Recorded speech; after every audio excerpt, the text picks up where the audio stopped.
Good evening, folks. This is Mary Sue Lanigan. I'm with Michigan Parkinson Foundation, and I want to welcome you all to our Tuesday evening virtual support group. I think we have a great speaker this evening.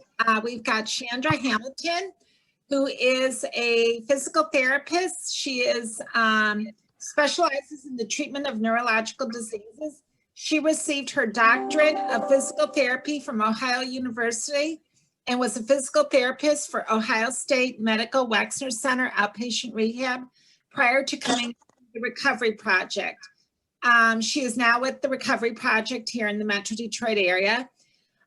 She is certified in LSVT Big and Parkinson Wellness Recovery and utilizes those treatment strategies daily.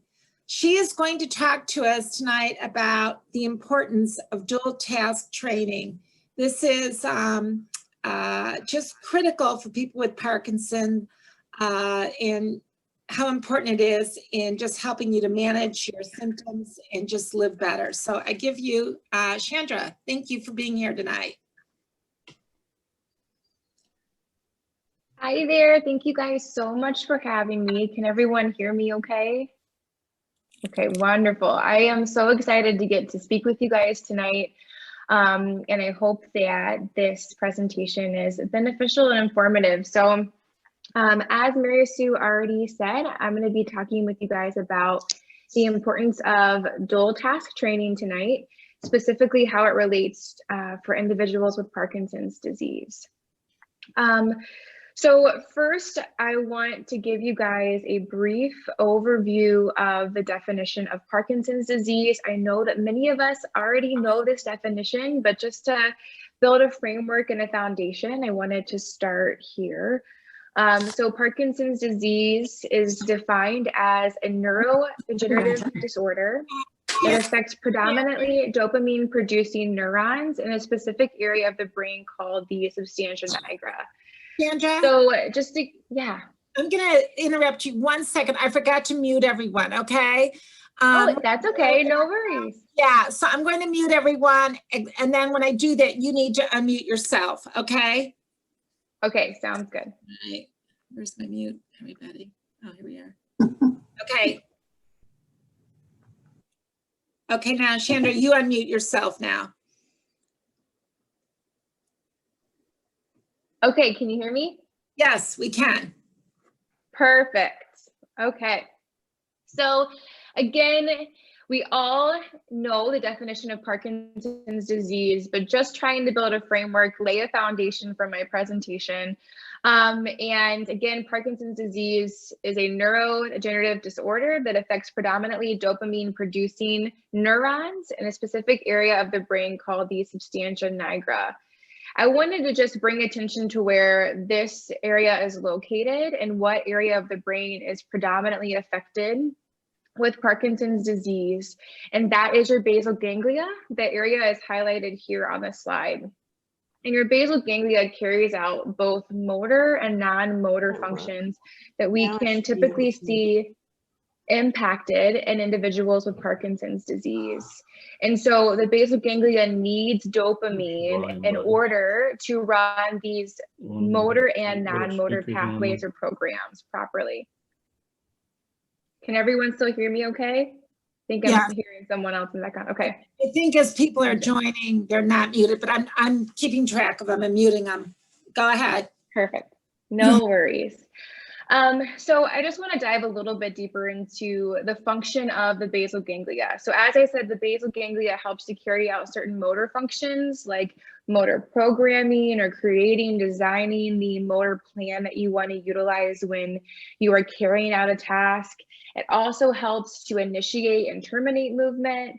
It helps to automatic movements. It acts almost as an autopilot for us sometimes. Beyond that, it also helps to control our muscular tone. So how stiff or tight our muscles feel or how loose they feel. And it helps to suppress unwanted movement as well as helps our body to sustain our posture, to keep a nice upright posture that we need for good balance. But beyond all of those motor functions, it also has a lot of non-motor functions that it helps us to carry out day to day. Those non-motor functions can include things like emotional regulation, cognitive processing, executing our executive functions, and assisting in regulation of our autonomic nervous system, which helps to support our basic bodily functions.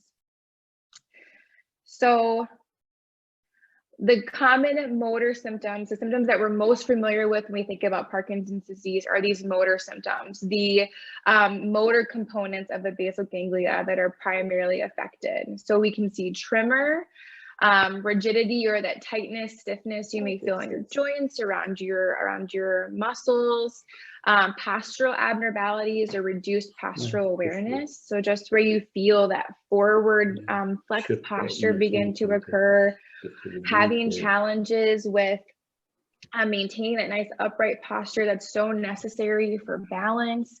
And then also akinesia or bradykinesia. And these are just fancy terms for slowed movement or small movement, or freezing of movement. So in those moments where you feel like you're trying to move, you're trying to take those steps, you're trying to do a motor action and you just can't.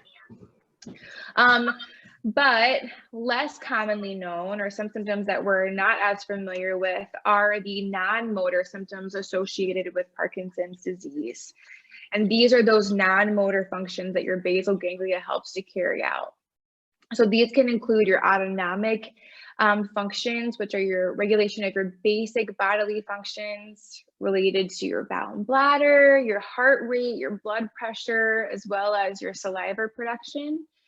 It also can have an impact on your sensations, or your sensory functions, like your ability to smell, pain related to increased stiffness or tightness at your muscles, at your joints. Sometimes some individuals may experience restless limb movement, and even potentially some visual hallucinations. And there are some other miscellaneous non-motor symptoms that may be experienced, like fatigue, weight loss or weight gain, and dry skin. And then additionally, there are some of those cognitive changes, or there's neuropsychiatric changes that we're going to focus predominantly on today. And those are changes in your executive functions, in your emotional regulation, and your ability to cognitively dual task, or doing two things at once. So as I said, we're really going to hone in and focus on those cognitive changes. And it's been reported that 50% of individuals that are diagnosed with Parkinson's disease report cognitive changes or cognitive deficits. So first, I just want to give you a definition of what executive function is. So I've been throwing around this term a little bit now in regards to those non-motor functions that our basal ganglia helps to carry out. And executive functioning is just a set of mental skills that include our working memory, flexible thinking, and our self-control. And these are skills that we use every single day. We use these skills when we're learning, when we're working, and to manage our daily life. And having trouble with these executive functions can make it hard to focus, hard to follow directions, and hard to regulate our emotions or choose the appropriate emotions to utilize, as well as just manage those emotions. So when we think about executive functioning, there are 8 or so different topics, different functions that we tend to think about. And so I just included a chart here to briefly bring your attention to what those are.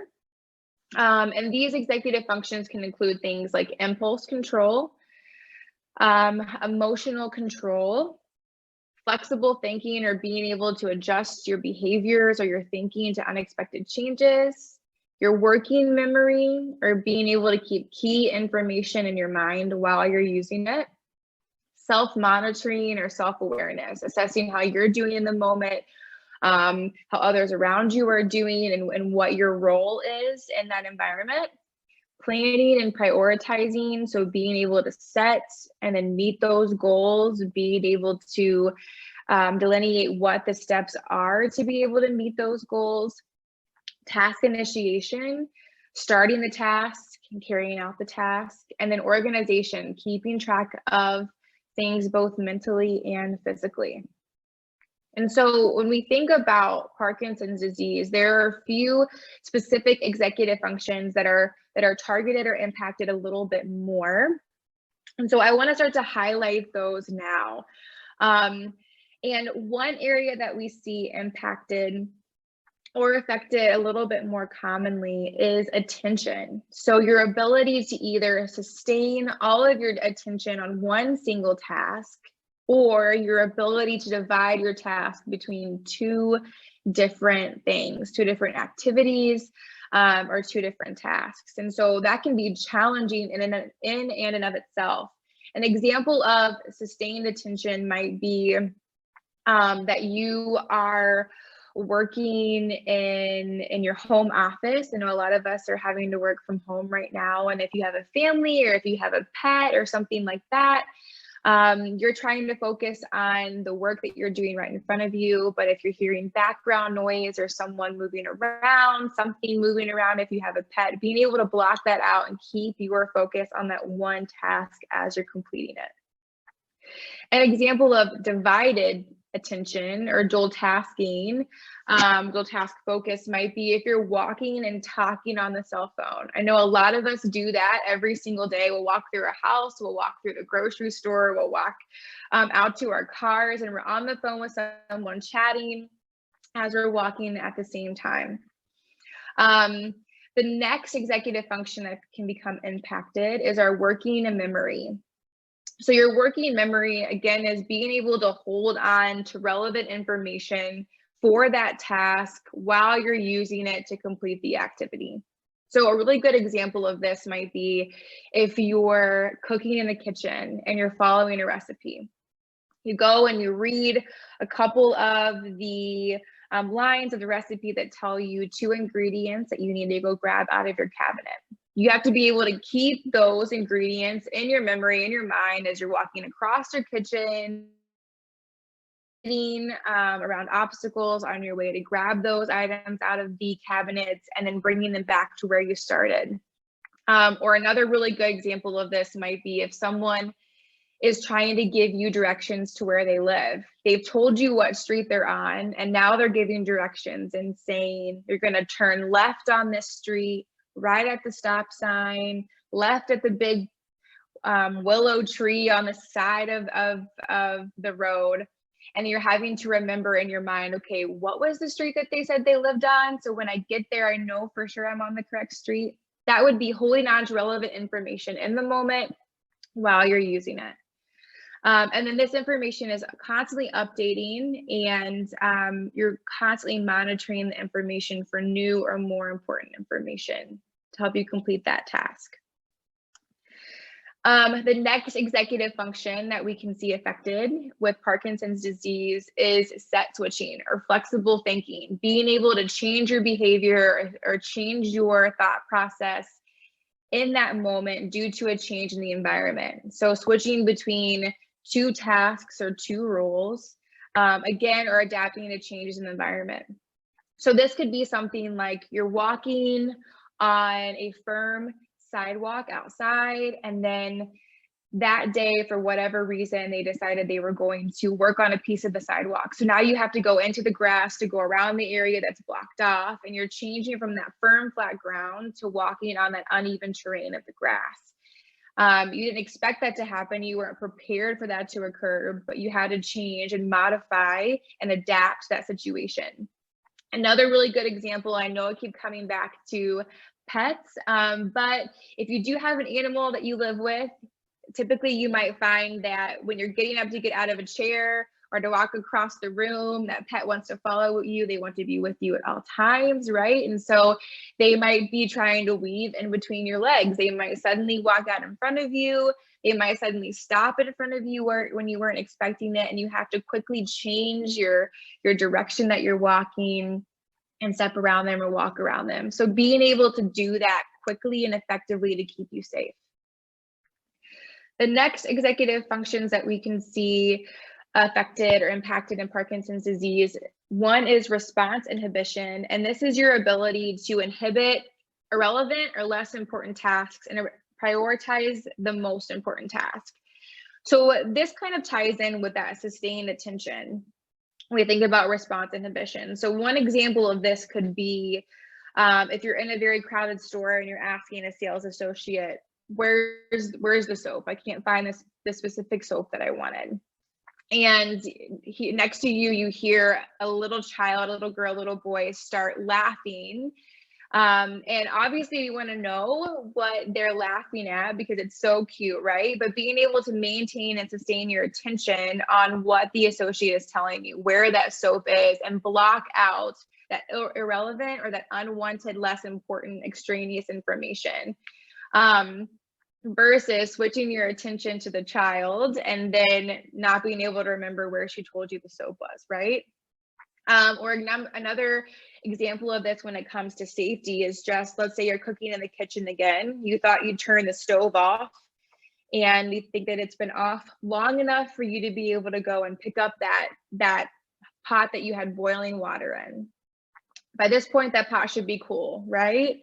But as you approach, as you're reaching to pick up that pot, you realize, oh, wait a minute, that gas burner is still going, that pot's still hot. Being able to instantly stop, terminate that movement so you don't grab that hot pot, and inhibiting that activity or that response to keep you safe.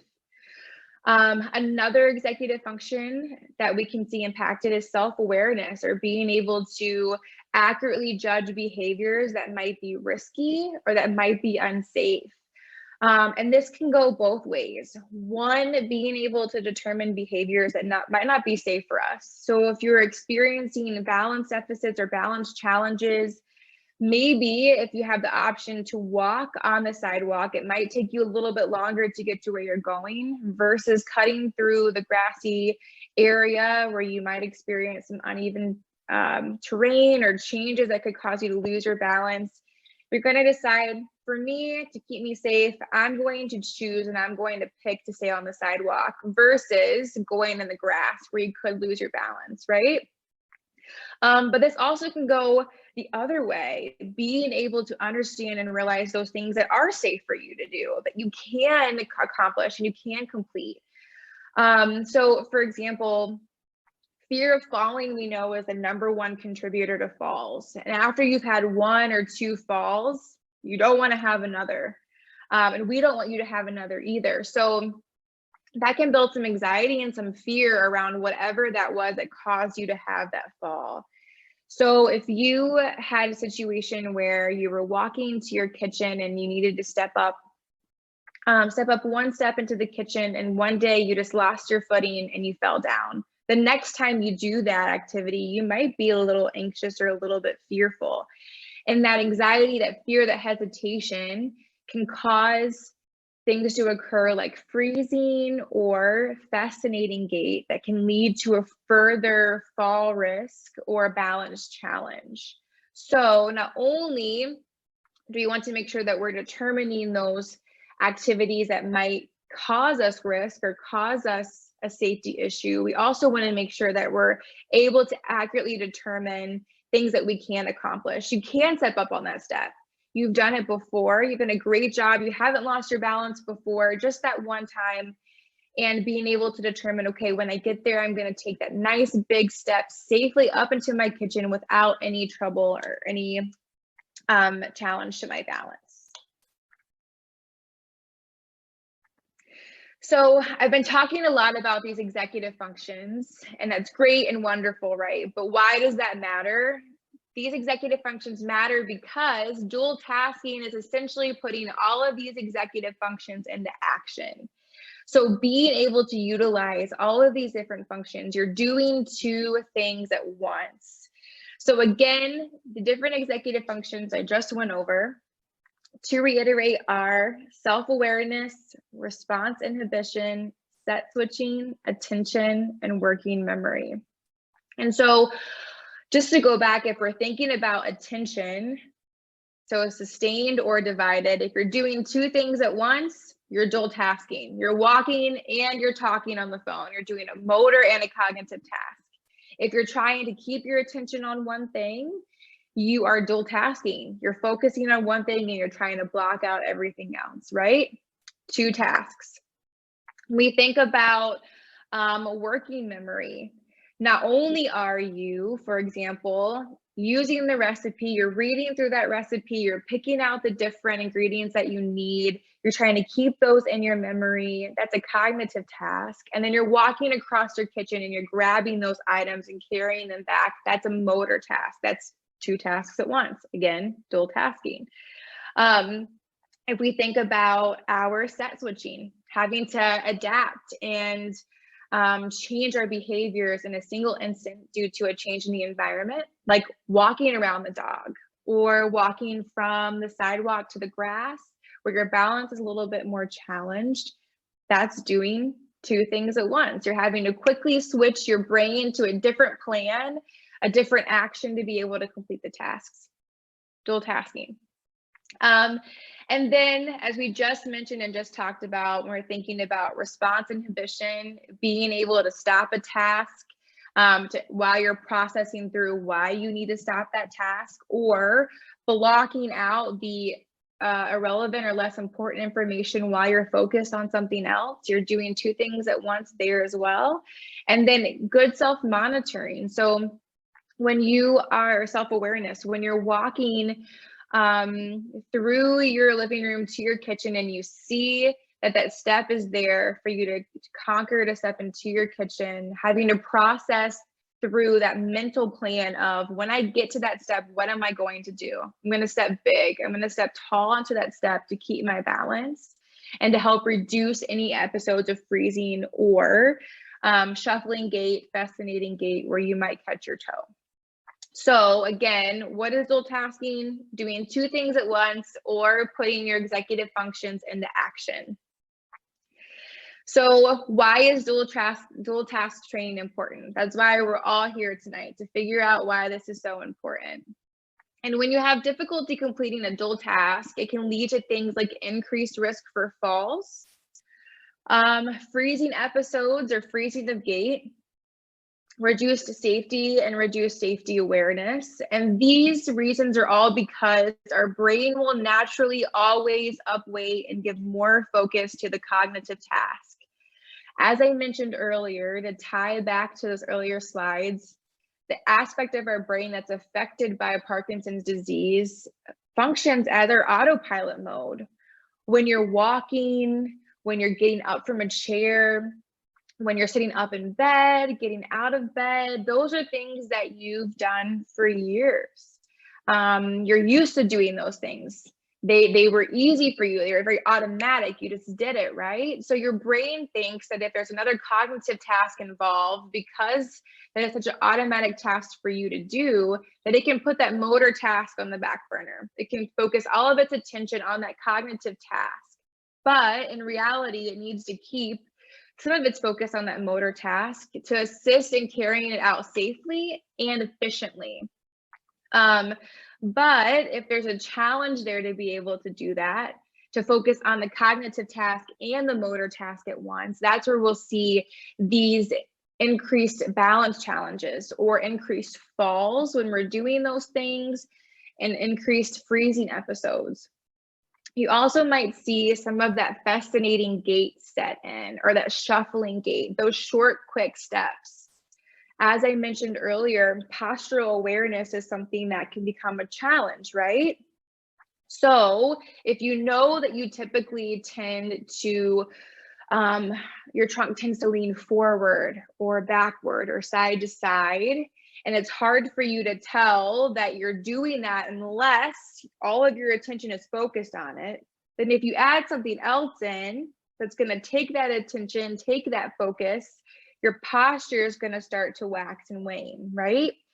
So that can lead to, if you're walking and you're walking nice and tall, but then your sister calls you and you answer the phone and you start to notice that your posture begins to tip forward, then that's when your steps can get a lot shorter. You start to take that quick step because your feet are trying to catch up to your trunk as it's leaning forward, and we get more of that shuffling or fascinating gait.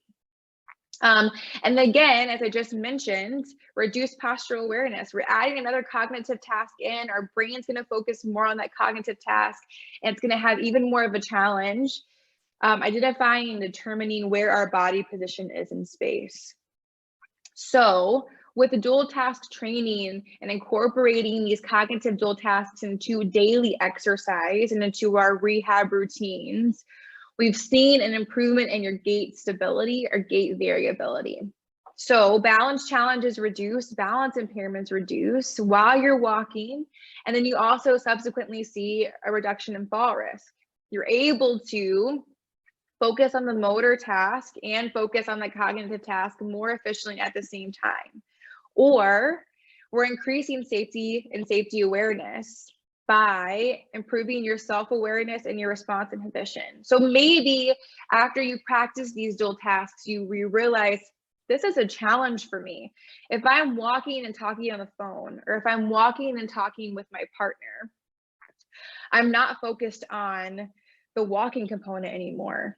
And my steps become shorter. I don't see the obstacle in my way. I didn't see that pothole when I was crossing the parking lot. I have an increased risk for tripping and falling now.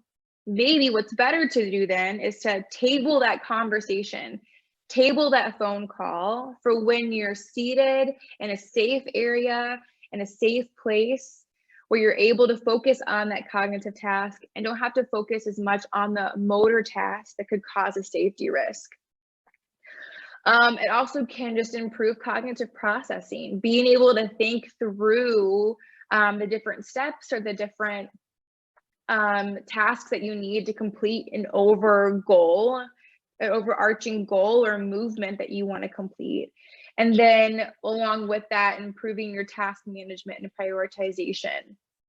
So you're going to be able to more easily determine which tasks are more important, which pieces to complete this task are most important. How should I prioritize those things? How is this going to keep me the safest when I complete this task? And so, not that you don't believe what I'm saying, but just to give you some more evidence, research backs this up too. So there have been many research articles that have come out that show that incorporating dual task training into your daily exercise routine can have positive benefits. And so one research article looked at a multi-system behavioral intervention approach to help reduce freezing of gait. So those instances where you may stand and go to take that first step and you feel like you're just caught in quicksand, you can't get that foot to advance, and then all of a sudden you do. Or maybe that occurs when you're attempting to walk through a doorway or change from firm flat ground to carpeted surfaces. But they're looking at, can dual task training help to reduce that? And they found that utilizing this task specific practice did improve freezing of gait in the small group community setting that they looked at. And then another research article that showed great benefits of dual task training looked at the use of virtual reality and gait training to see if it could induce motor learning to enhance complex walking and reduce fall risk. And so what they did was they had individuals utilizing virtual reality to do a dual task while they were walking. And they found that this improved not only their gait speed or their walking speed, but it also improved their gait stability or their gait variability. So they were more balanced and had a reduced risk for falls when they were walking.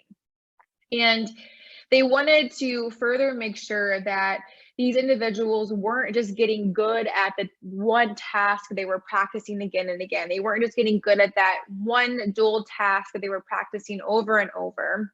And so they had these individuals complete other dual tasks different from the ones that they did when they were in the program.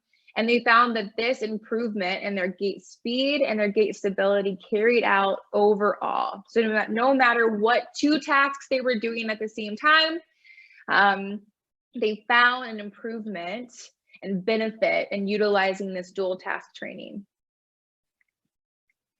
So who can help incorporate dual task training? Your physical therapist, if you're seeing a physical therapist, an occupational therapist, a speech language pathologist, but most importantly, you can incorporate dual task training into your daily exercise routines. And so I just wanted to reiterate that practice is important. If you've been through physical therapy, and I can speak to physical therapy because I am a physical therapist, one thing that we really harp on all the time is that exercise is so beneficial. It's so important. We always want you to be doing your home exercise programs. We're asking you every time you come in. So practice is key. Practice makes perfect, and that's how we see these beautiful, beautiful changes. And I just wanted to give you a few examples of how you might practice some of these things if you're in the clinic. With me or with a physical therapist, or with an occupational therapist. And a few of these examples might be walking while carrying a laundry basket or a heavy item. When you're carrying that big laundry basket, it's hard to see your feet most times, right? It's hard to see what's on the ground in front of you. And so that's when you can run into different obstacles that maybe you weren't expecting to be there. Or you're not able to take those nice big steps because in the past you've been looking at your feet to help you take those nice big steps, to help you understand or know if you're shuffling or if you're taking smaller steps than you should be. Now the laundry basket's blocking your view. And so we always want to make sure that what we're doing in the clinic matches what you're doing or functional tasks you might be doing at home. So maybe we're having you carry a heavy laundry basket, or maybe you're just carrying a heavy item because you might not be doing laundry all the time. You might just be carrying something from point A to point B. We also might consider walking and naming items in a category. So you're walking and you're talking and you're having to think about different items in a category on the spot. Can you name as many states that begin with the letter M? Can you name for me foods that you might bring to a barbecue or items that you might take to the beach while you're walking and maintaining these nice big steps, this beautiful, nice quick gait speed, and maintaining your balance at the same time. Or walking while putting on your jacket.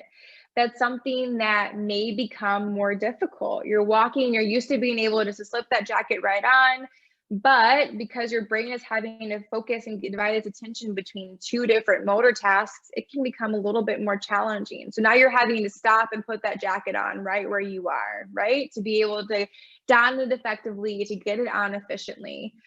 But what if you're in the middle of a crowded store and you're walking and everyone around you is walking quick and you have to stop quickly yourself and someone bumps into you? Now your balance is thrown off, right? So we want you to be able to get that jacket on more easily and more efficiently while you're doing other motor tasks. Maybe you're doing a balancing task while you're opening and closing jars, or you're twisting a screw out of a piece of wood, carrying a pot full of water from the OT stove to the counter, cycling, so doing some forced, nice, big cycling, recumbent cycling while you're rhyming words. So you're challenging not only your brain to come up with a cognitive output, but also your muscles to really give a nice, forceful, large amplitude output.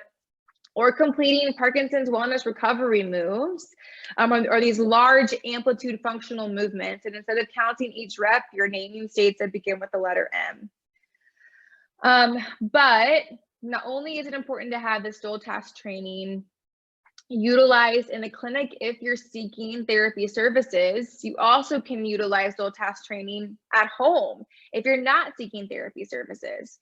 So I wanted to give you a few examples of how you might be able to do this at home. And one example is through the Clock Yourself app. I am not affiliated with the Clock Yourself app. I don't get any kind of pushback from this, but I've used it before, and it's a wonderful application that you can download on your cell phone or your smartphone. And what it does is just helps to give a nice dual task while you're completing a functional movement. So it might ask you to step different patterns or different placements on the floor while you're listening to an auditory cue, or while you're having to name items in a category, things like that. Or you also can utilize or download different brain games on your iPad or on your iPhone or computer. And you can use those while you're doing an exercise as well. So if you have access to a recumbent bike or bicycle that you use at home, or some sort of cardio equipment that you use at home, you could be doing something like a brain game as you're doing it. So maybe you are something as simple as doing a matching game while you are cycling or doing your cardio activity. If you don't have access to applications, you also can just choose a category from a hat. So write down different categories, like different states that begin with letter A, vegetables that begin with the letter C, items you might take to a birthday party, things you might see in a park or at the zoo. And then right before you practice your exercises, you reach in the hat, you draw out a category. And then instead of counting every single rep you're doing of the exercise, you're naming an item in this category. And then another really fun dual task you also can utilize is an auditory dual task. So dual tasks don't always have to be you talking or you having to come up with something, and it can be you having to listen for a cue or listen for something to tell you what you need to do. Something fun that I have utilized before is listening to a song that repeats a word. So the song Shout, throw your hands up and shout, not a singer.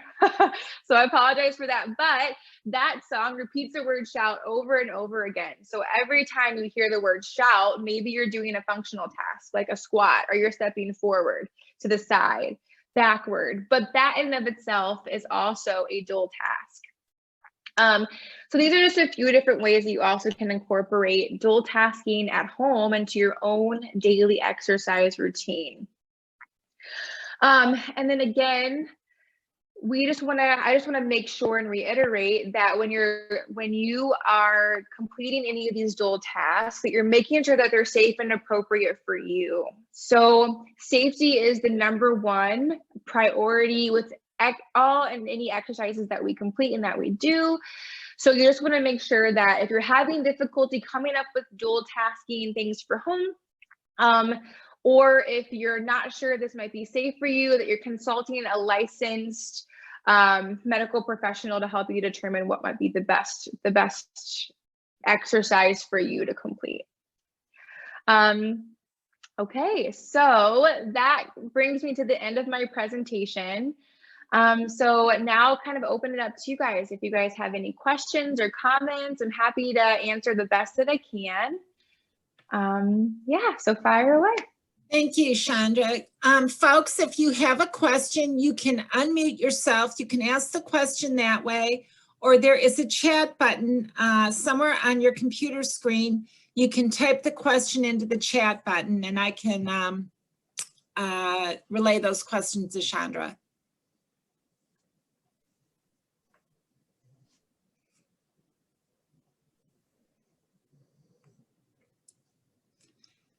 And while you're all thinking of your questions, I want to do a little commercial. We offer Parkinson Power Moves exercise classes every day, Monday through Saturday at 10 a.m. And Power Moves involves dual task training. So it's free of charge. If you go onto our website, there is, look at the exercise icon. There's a circle that shows exercise. You can click on that, and the Zoom link is right there. Here's a question. How often should I dual task? Minutes per day, days per week? Yeah, so that's a great question. What I would say is that you're wanting to incorporate dual tasking every single day. So what we recommend in terms of exercise, that you're exercising every single day at a high intensity, and that high intensity is different from person to person. So it's based on what you can tolerate, and you want to incorporate dual tasking with those exercises. So you should be exercising every single day for at least 45 minutes, and then trying to incorporate a dual task with those exercises as you're completing them. Yeah. Um, Can you hear me? Can you give some specific brain game apps that you found to be good? Absolutely. So there are, let me look up, I have a few on my phone myself. So there's an app called Flow Free. I can try and show you too. What was it? Slow what? Flow Free, FLOW, free, FREE. Okay. Basically, it's a maze game. Let's see if I can pull it up and I can show you. But you're trying to connect similar colored dots to one another, Well, and you there's know what? only certain pathways they can travel. Can you stop sharing your screen and then you'll get big and then we can see that better? Sure. Yeah. There you go. Now show your phone again. Perfect. Okay. So this is one app, Flow Free. Flow And what you Free. do is you connect the same colored dots to one another. There's only specific mazes they can go through. But it's really fun to do maybe while you're cycling or something like that. And then while you're doing this, you're maintaining your cycle speed. So you're not allowing yourself to slow down. You're not allowing yourself to reduce that resistance while you're completing this. Another really good one too is any kind of those word games, so like Scrabble or Words with Friends, where you're filling in different words on the grids. Even playing, there's different matching apps or matching games on the phone where it'll show you one item and then you have to go through and find the matching somewhere else. And they can be as simple as just a few cards to a multitude of cards. Even playing something like solitaire or euchre or poker on your phone while you're doing a cardio activity. But they also have ones that are more localized and specific to memory games and things like that. So if you're on the phone and you type in memory games or brain games, it should bring you up to a multitude of free apps you can download. Okay, great, great. Do we have any other questions?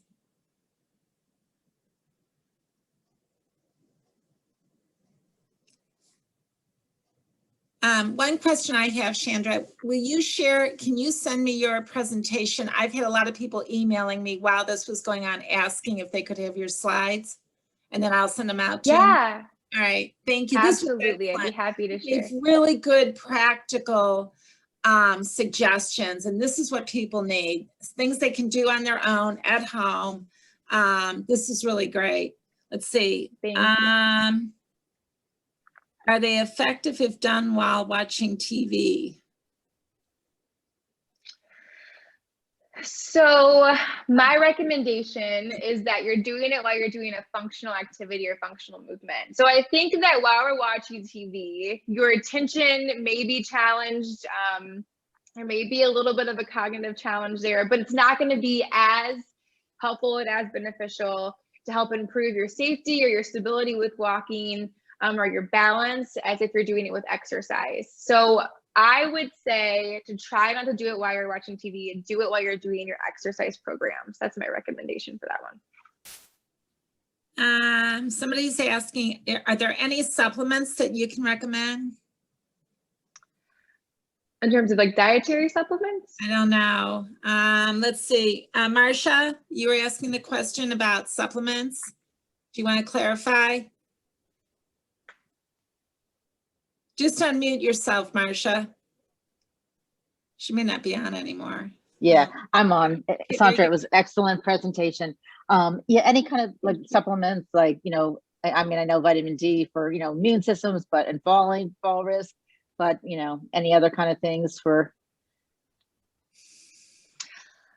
So when it comes to supplement recommendation, what I will say is that I'm not an expert in that.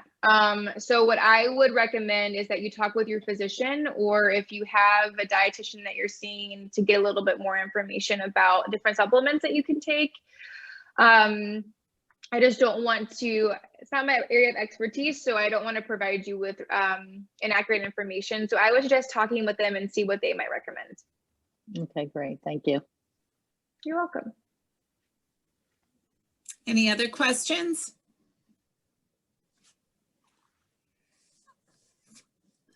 I had a question. Are there any exercises you can use to improve attention? Yeah, absolutely. So I think that utilizing these different cognitive dual task exercises would be great.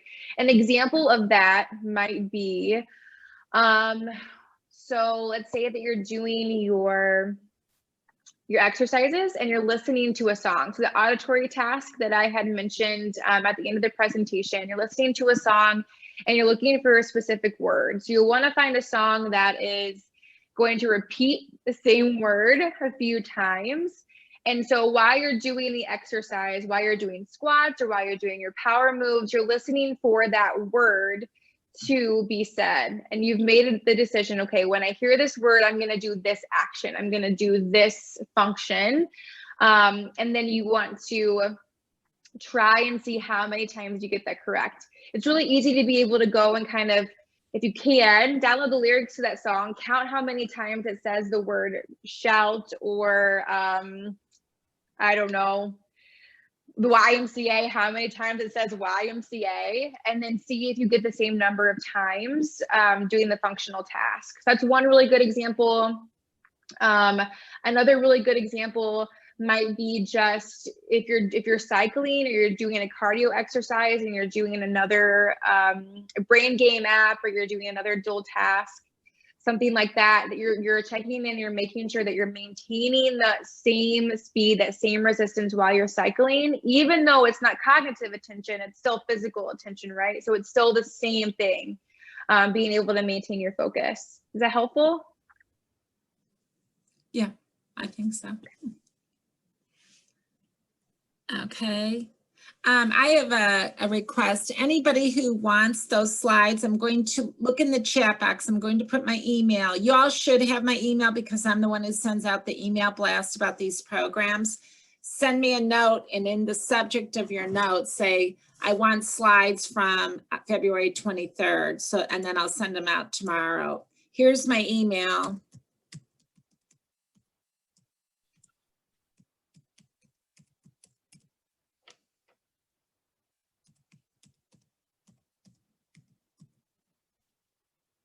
Let's see, to everyone. Okay, can everybody see? I wanted it to go to everybody.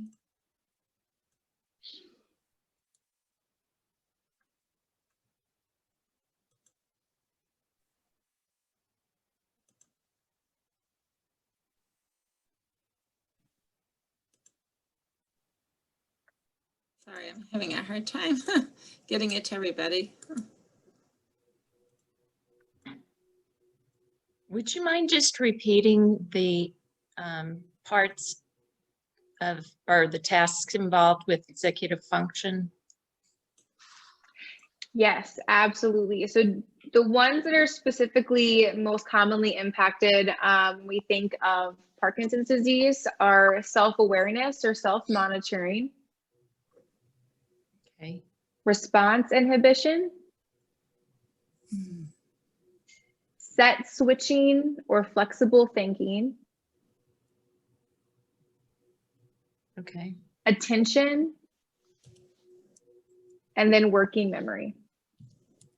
Ah, thank you. You're welcome. Okay, folks, I just sent out in the chat box my email.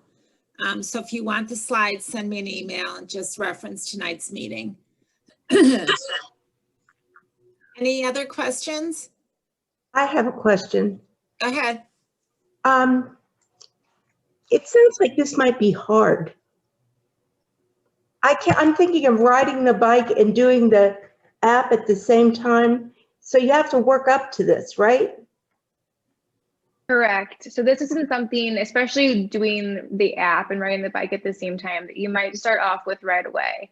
You want to make sure that whatever you're choosing is safest for you and that can be most safely completed. So maybe instead of doing the app while you're riding your bike, you're just picking a category from the hat and you're naming items in that category. You're naming items that you might take to the beach or take to a birthday party, or even naming the different states that begin with different letters, things like that, starting small, and then once it becomes easier, adding in some of the more challenging things.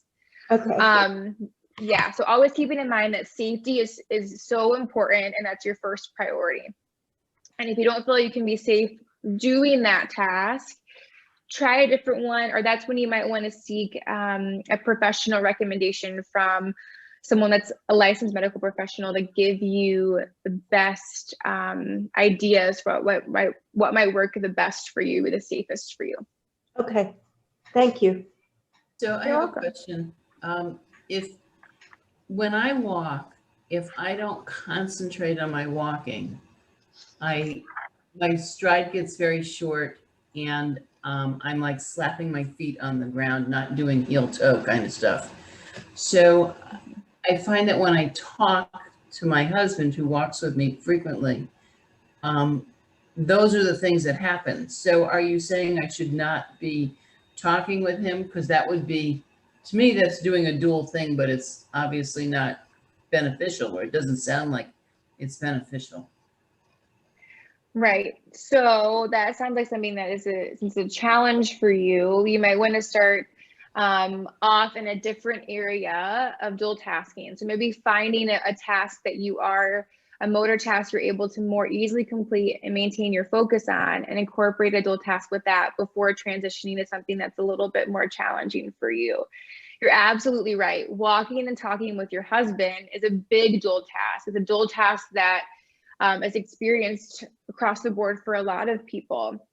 That's where, when you're walking with him, you want to try to keep your main focus on your motor function at that time. The big movements, the big steps, safety, avoiding obstacles, maintaining good balance. It's not ideal, right? Going for a long walk and staying silent isn't kind of boring. It's not the best thing, right? But maybe you're not having these long extended conversations. Maybe you're having short bursts of conversations and then right back into your focus on the motor task. Or the conversation you're having is very light. You're not having to really think hard about how you're going to answer his questions. And you're tabling those conversations for later, when you guys can both be seated, or you're doing a functional task that you can have better stability with.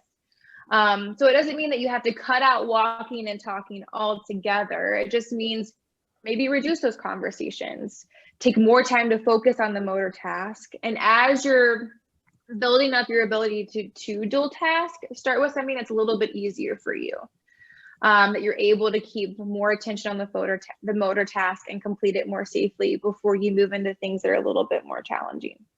Is that helpful? Does that make sense? Yes, thank you. You're welcome.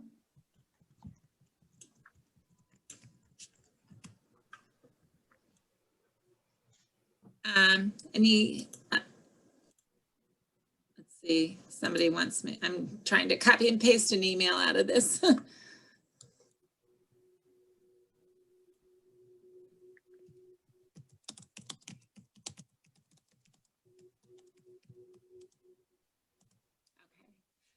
Any other questions, folks?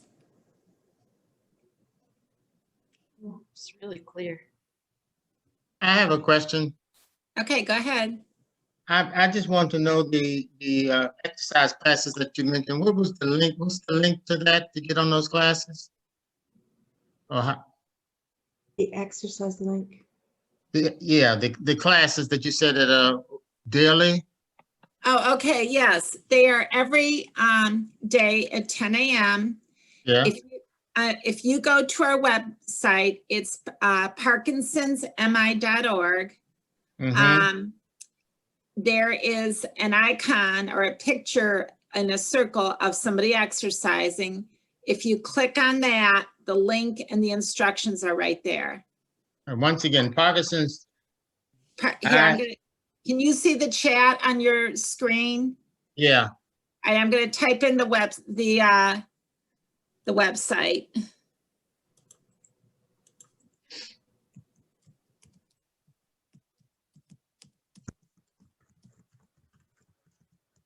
Have you done it already?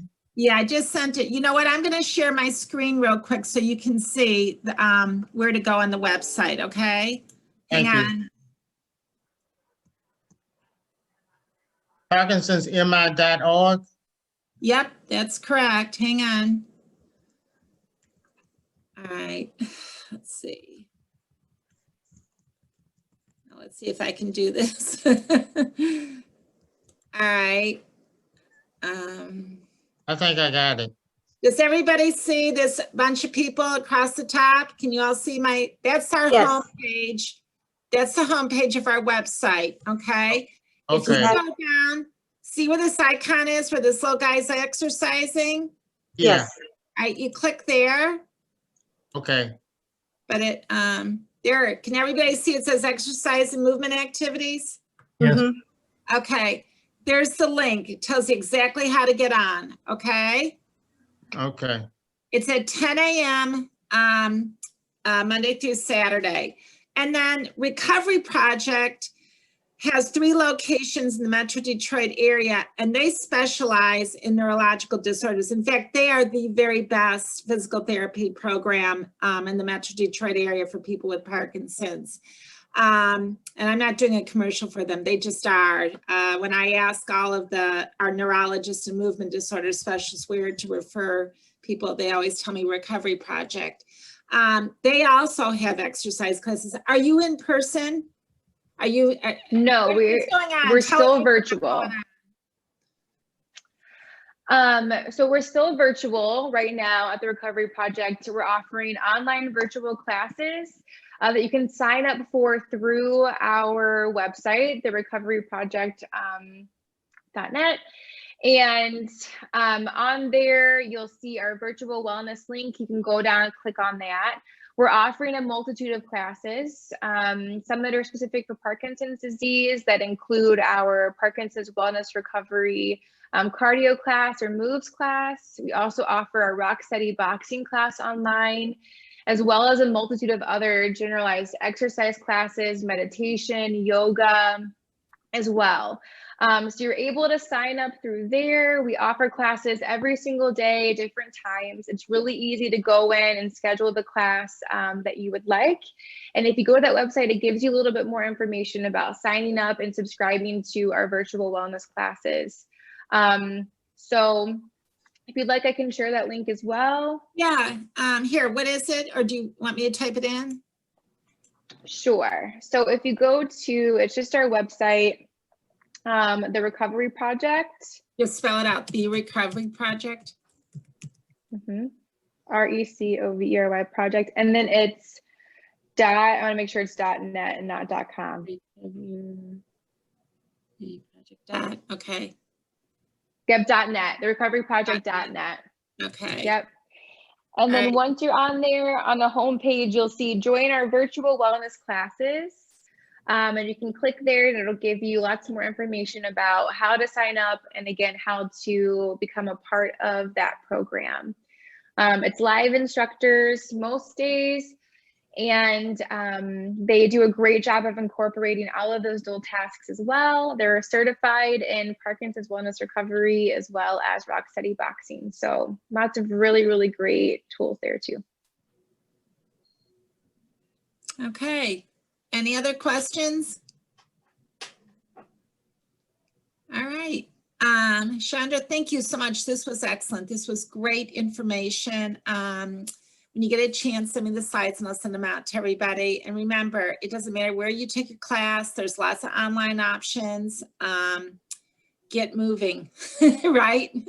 Absolutely. Get out there and move. Yeah, it's the best thing you can do for your Parkinson's. Okay. All right. I'm going to sign off and hope I see all of you at 10 o'clock tomorrow morning. Thank you so much for having me. I appreciate it. It was so Thank you nice for to meet your you guys. time and your effort. Really, Thank you very really much. helpful. Yeah, it was really great. Yeah. Both of you. Thank you. Happy All to right. help. When I hit end, you'll all disappear. So good night. Night. Right. I